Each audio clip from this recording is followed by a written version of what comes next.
नमस्ते दोस्तों। होप कि आप लोग कुशल मंगल हैं। आज फिर से मन कर रहा था कि कुछ लिखूं। तो आप जानते हैं कि मेरी पलक झपकते ही मैं पावर या फिर ना एक कदम अब रखते ही मैं पता लगा लेती हूँ कि सामने वाला इंसान कैसा है। और ज़माना भी यही है कि दोस्तों मैं क्या बोलूँ, मुझे बड़ी हंसी आती है। मतलब जिसके पास कुछ भी नहीं है उसके पास भी अहंकार, जिसके पास थोड़ा है उसके पास भी अहंकार, जिसके पास है उसका तो मतलब वो तो मतलब भगवान को अगर बस में हो तो भगवान को भी खरीद ले। और अम, जो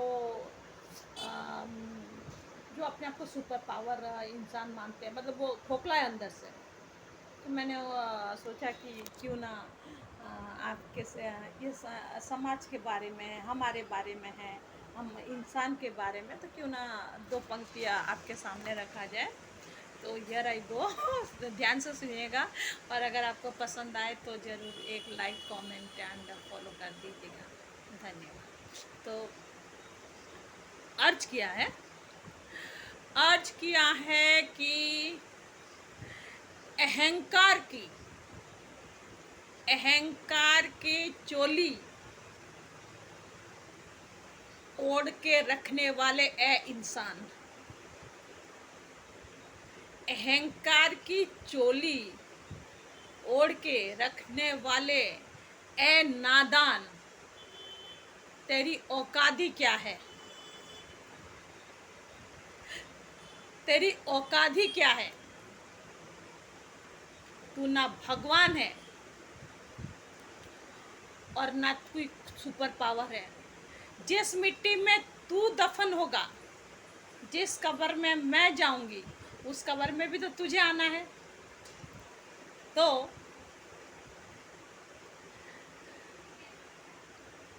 अगर तेरे पास भगवान ने, ईश्वर ने, अल्लाह ने कुछ दिया है तो उसका जो है इबादत कर और शुक्र मना कि तुझे नवाजा है उस गुण से। किसी के आँख में आंसू मत दे। तेरे घमंड पे किसी को भी फर्क नहीं पड़ता, क्योंकि तू जिस पाठशाला से पढ़कर आया है अहंकार का चोली पहनने के लिए, उस पाठशाला में से मैं भी आई हूँ।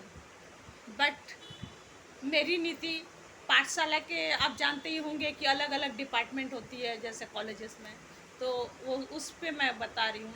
तो मैंने जहाँ पर तूने अहंकार और मूर्खता चुना थोड़ी बहुत कामयाबी के लिए, वहाँ पर मैंने जमीन पे रहकर इंसानियत चुना। और तभी बड़ा अकड़ के मैं बोलती हूँ, ह्यूमैनिटी इज माई रिलीजन। मेरा धर्म क्या है? इंसानियत है। अगर मैं अपनी औकात पे आ जाऊं तो बड़े बड़े के हिला के रखा है और वो हिलते ही रह गए। और मुझे अगर कोई उकसाता है तो फिर मैं ये मजाक नहीं है दोस्तों, मैंने अच्छा अच्छा को बिठाया है और मतलब कि उनका आंखें खोली है। मतलब कि कोई अकड़पन से नहीं, जो जैसा है उनको सही रास्ता दिखाना दोस्तों ज़रूरी है। तो मैं अगर अपनी औकात में आ जाऊं तो तुम लोग है ना हवा लगोगे मेरे सामने। तो ज़रा बच के मेरी जान क्यों? समझ में आया? आमीन सुम्मा आमीन। तो मेरी पंक्तियों को आप सुनिएगा और पसंद आए तो लाइक कमेंट और शेयर कर दीजिए। और ये मत भूलिए कि ईश्वर सर्वोपरि है और हम इंसान मिट्टी के पुतले हैं। हम जितना भी कुछ हमें मिला है, हमें उसी धरोहर को, लेगेसी को हमें लेकर जाना है। एक दिन इसी धरती को जब वो अलविदा कहेंगे तो जैसे मेरे डैड का नाम आता है, हर दिन सुनती हूँ अब थोड़ी बहुत मैंने भी जो अचीव की है, तो मैं यही चाहती हूँ कि लोग जब मुझे याद कर, जो सब बोलते हैं कि भाई बिपाशा जो है अ, देखो कोई अहम नहीं है। बिपाशा जो है इतनी मतलब ये है, हाँ एक पर्सनालिटी का जो चक्कर है, लोग थोड़ा सा पहले तो लाइक ऐसा, बट मैं जैसे ही मुंह खोलती हूँ तो और मेरी सबसे खूबसूरत जो बहुत नाक नक से ये बहुत तो सुन चुकी हूँ, वो सब मैं नहीं, मैं अपने आप को अगर खूबसूरत बोलती हूँ तो वो है मेरी मुस्कुराहट। मेरी सबसे बड़ी गहना जो है वो मुस्कुराहट, मतलब जित